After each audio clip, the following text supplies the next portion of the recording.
Il était une fois une petite fille qui portait en permanence un petit chaperon rouge sur la tête. C'est pourquoi tout le monde l'appelait le petit chaperon rouge. Ma chérie? Oui, maman? Tu sais que ta grand-mère est malade.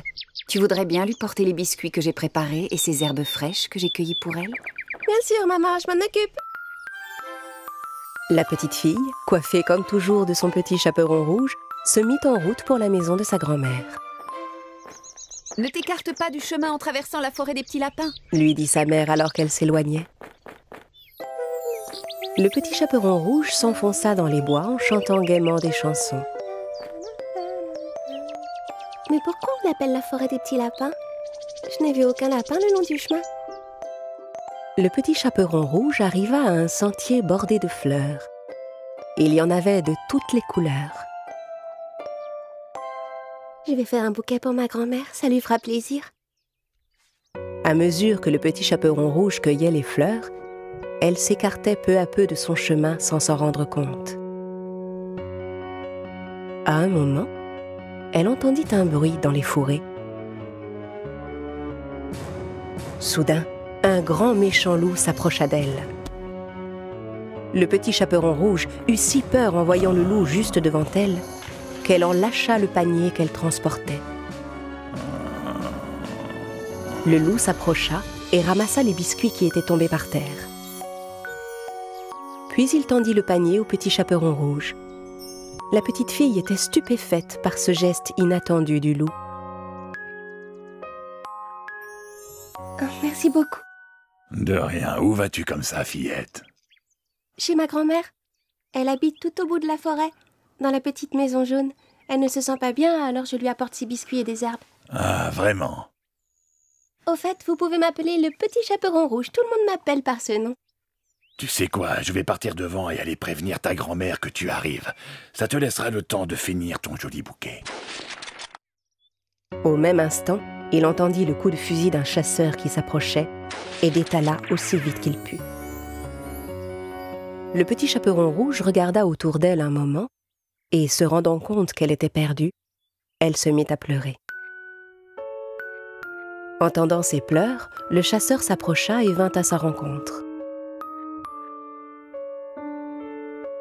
« Qu'est-ce que tu fais toute seule ici, fillette? C'est très dangereux, ces bois. Je sais de quoi je parle, crois-moi. Je suis à la recherche d'un grand méchant loup qui rôde par ici depuis un bon bout de temps. » Le petit chaperon rouge était tout honteuse de ne pas avoir écouté sa maman et de s'être écartée du chemin en traversant la forêt. C'est pourquoi elle n'osa pas dire au chasseur qu'elle avait rencontré le loup. Oui, mais je voulais juste apporter des biscuits à ma grand-mère de l'autre côté de la forêt et je me suis perdue. Dans ce cas, petite, je vais t'accompagner jusque chez elle. Et ensemble, ils se remirent en chemin. Au même moment, le loup prit un raccourci à travers les bois et arriva à la maison de la grand-mère. Il frappa à la porte. La grand-mère appela de l'intérieur. Qui est là? Le loup transforma sa voix. C'est moi, grand-mère, le petit chaperon rouge. Je t'apporte des biscuits et des herbes fraîches ramassées dans les bois. La porte est ouverte, ma chérie, tu peux entrer. Le loup, qui se réjouissait déjà, poussa la porte et entra.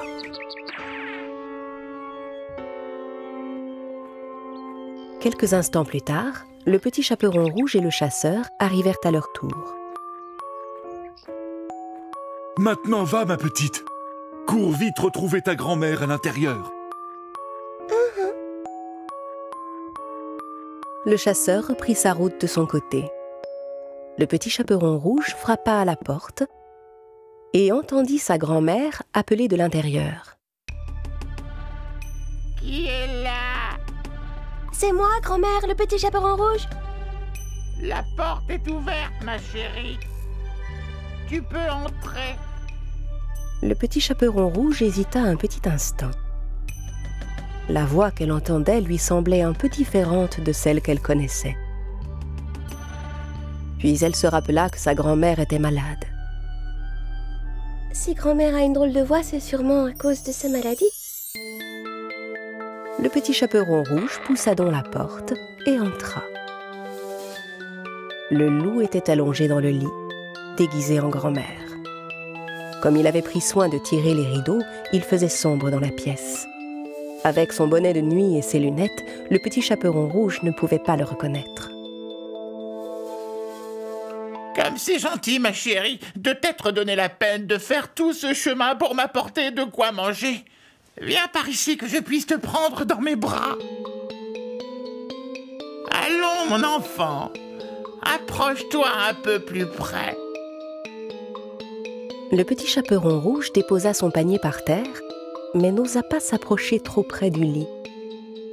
Sa grand-mère lui paraissait vraiment changée. Grand-mère, pourquoi as-tu de si longs bras? C'est pour mieux pouvoir t'enlacer, mon enfant. Grand-mère, pourquoi as-tu de si grandes oreilles? Eh bien, c'est pour mieux t'entendre, mon enfant. Mais grand-mère, pourquoi as-tu de si gros yeux? Mais voyons, c'est pour mieux te voir, mon enfant. Dis, grand-mère, pourquoi as-tu des dents pointues? Allons, ça va de soi, c'est pour mieux te manger, mon enfant. Le loup sauta hors du lit et se rua sur le petit chaperon rouge. La fillette comprit alors que ce n'était pas sa grand-mère qu'elle avait trouvée dans son lit, mais le grand méchant loup qu'elle avait rencontré en chemin. Heureusement, le chasseur entendit les cris du petit chaperon rouge. Et il se précipita vers la maison. Il entra chez la grand-mère et assomma le loup aussitôt. J'y ai mis le temps, mais je t'ai enfin eu, mon grand méchant loup. Cette fois, tu es entre mes mains. Le chasseur ouvrit le ventre de l'animal et délivra la grand-mère. Merci, monsieur le chasseur, vous nous avez sauvé la vie. Ce n'est rien, voyons. Mais tu dois me promettre qu'à l'avenir, tu ne désobéiras plus jamais comme ça à ta maman, ma petite.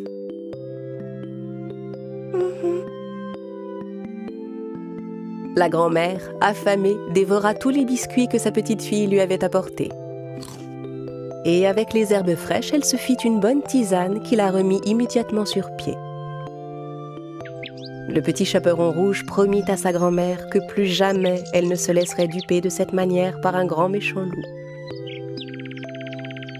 La fillette reprit la route dans l'autre sens pour rentrer chez elle, en chantonnant gaiement. En chemin, elle croisa à nouveau le loup que le chasseur avait obligé à nettoyer toute la forêt. En voyant le petit chaperon rouge, le vilain loup eut vraiment honte de ce qu'il avait fait. Et la forêt des petits lapins redevint ce qu'elle était auparavant, pleine de joie, de fleurs et de petits lapins.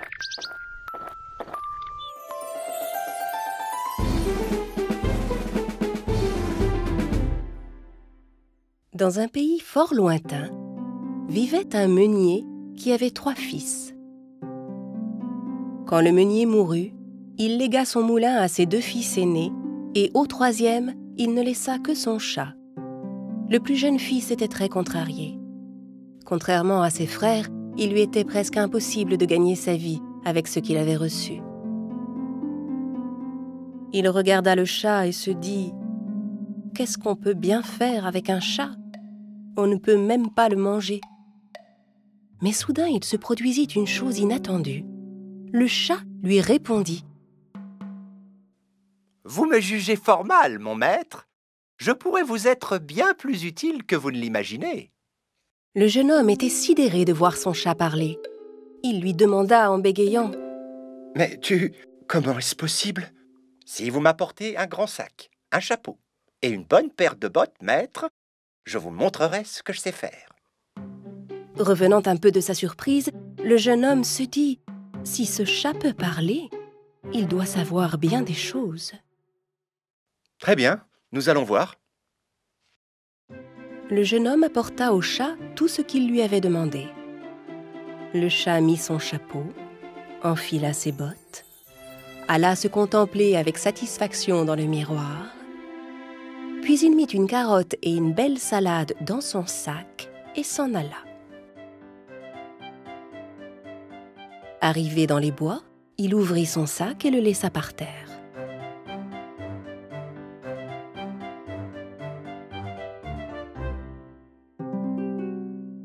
Peu après, attiré par le parfum des légumes frais, un lapin s'approcha. Et pour manger la salade et la carotte, le lapin entra dans le sac. C'est alors que le chat bondit sur le sac et le noua rapidement, piégeant le lapin à l'intérieur.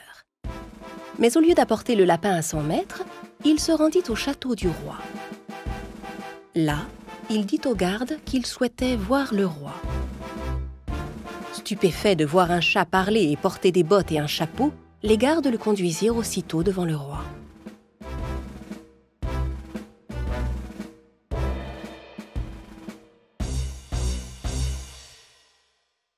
Votre Majesté, je vous apporte un présent de la part du marquis de Carabas. Mon maître, le marquis de Carabas, vient tout juste d'attraper ce joli petit lapin pour vous l'offrir. Le roi était très flatté de recevoir un tel cadeau. Pendant une longue période, le chat continua à venir offrir au roi les animaux qu'il attrapait. Au bout de quelque temps, tous les habitants du royaume parlaient de la richesse et de la générosité du marquis. À mesure que les jours passaient, le roi était de plus en plus curieux. Un jour, il demanda au chat botté: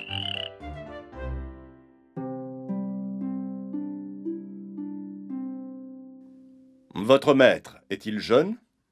Oh oui, il est jeune et fort beau, monseigneur. Et est-il riche? Oui, très riche, votre Majesté, et il serait extrêmement honoré de vous recevoir un jour dans son château. Le roi et la reine étaient enchantés à l'idée de pouvoir enfin faire la connaissance de ce beau seigneur. Si ce que dit le chat botté est vrai, je pense que nous avons trouvé le mari idéal pour notre fille et un successeur parfait pour notre royaume, dit la reine. Quelques jours plus tard, le chat botté entendit dire que le roi et la reine étaient sortis en ville avec leur fille. Voilà enfin l'occasion que j'attendais. Il courut voir son maître. Maître, nous devons aller à la rivière immédiatement. Venez avec moi, vite! Le jeune homme ne comprenait pas ce qu'il se passait, mais il fit ce que le chat lui dit. Mais pourquoi sommes-nous ici? Pour nager, maître. Nager? Mais je ne sais pas nager, moi. Tant mieux. Maintenant, enlevez vos vêtements et plongez immédiatement dans la rivière. Croyez-moi, vous ne le regretterez pas. Le jeune homme lui obéit et entra dans l'eau de la rivière. Pendant ce temps, le chat botté alla cacher ses vêtements derrière un buisson. Quand le carrosse du roi passa près de la rivière, le chat se précipita vers lui comme pris de panique. À l'aide! À l'aide! Mon maître, le marquis de Carabas est en train de se noyer. Le roi envoya aussitôt ses gardes le secourir. Et pendant qu'il sortait le jeune homme de l'eau, le chat botté expliqua au roi que des voleurs avaient pris les vêtements de son maître. Le roi ordonna à ses hommes: Garde, apportez les plus beaux vêtements que nous ayons au marquis. Dans ses nouveaux habits, le jeune homme ressemblait véritablement à un prince. Tandis qu'il se dirigeait vers le carrosse du roi, la reine et la princesse le regardaient. Le jeune homme s'approcha du roi et s'inclina devant lui. Je ne sais comment vous remercier, votre Majesté. Mon maître, le marquis de Carabas, serait honoré de vous accueillir dans son château, mon roi. Je vais aller devant pour vous annoncer. Le chat botté partit en courant. Le jeune homme ne comprenait pas vraiment pourquoi on l'appelait marquis de Carabas. Mais il se dit que le chat devait préparer quelque chose et il ne fit pas de commentaire. La princesse tomba instantanément amoureuse de ce beau seigneur. De son côté, tandis qu'il courait vers un château qui appartenait à un terrible géant, le chat botté ordonnait à tous les fermiers qu'il croisait: Votre roi approche. S'il vous demande à qui sont ces terres, dites que ce sont celles du marquis de Carabas. Ou bien, il vous punira. Sur toutes les terres qu'il parcourait, le chat répétait la même chose à tous ceux qu'il croisait. Et quand le carrosse du roi passait, les gens, par peur des représailles, lui répondaient exactement ce que le chat leur avait dit. Le roi était très surpris que le marquis puisse posséder autant de terre, mais il était ravi de l'apprendre. Pendant ce temps, le chat botté arriva au château du géant et frappa à la porte. La porte s'ouvrit dans un grand bruit. En voyant un chat qui portait des bottes et un chapeau, le géant fut très étonné. Mais quand il l'entendit parler, il fut encore plus surpris. « Bien le bonjour, votre grandeur !»« Mais qui es-tu? Et qu'est-ce que tu fais dans mon château ?» Le chat botté commença à mettre son plan en œuvre. Eh bien, laissez-moi vous expliquer la chose, monseigneur. Je suis un fidèle serviteur du roi et le roi m'a beaucoup parlé de votre habileté à utiliser la magie. Oui, il a raison. Par exemple, il paraît que vous êtes capable de vous transformer en énorme lion, est-ce vrai? Bien sûr que je le peux. C'est même très facile pour moi. Utilisant alors son incroyable magie, le géant se transforma en un énorme lion. Terrorisé, le chat botté sauta aussi haut qu'il le put. Très bien, très bien. C'est très convaincant. Le géant se retransforma pour retrouver sa forme initiale. C'était très impressionnant. En revanche, j'imagine qu'il vous est impossible de vous transformer en une toute petite créature, n'est-ce pas? Ce serait trop compliqué. Trop compliqué? Je peux me transformer en n'importe quel animal.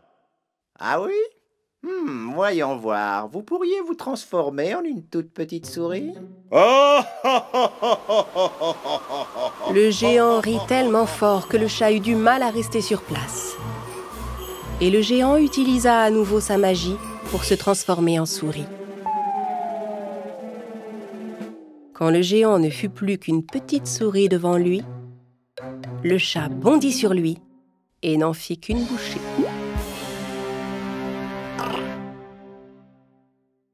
Pendant ce temps, le carrosse du roi approchait du château. Le chat vint rapidement à sa rencontre. Votre Altesse, le château du marquis de Carabas est à votre service.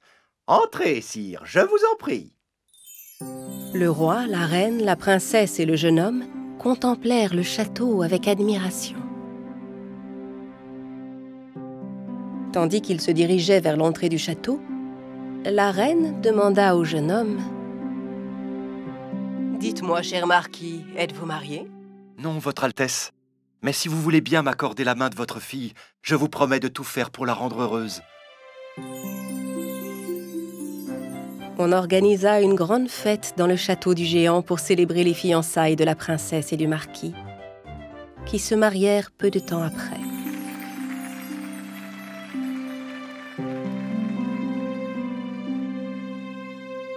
Vous voyez, mon maître, je vous avais bien dit que je pourrais vous être utile à quelque chose. À partir de ce jour, le chat resta pour toujours le fidèle serviteur du marquis et de la princesse. Et ils eurent tous ensemble une vie longue et heureuse.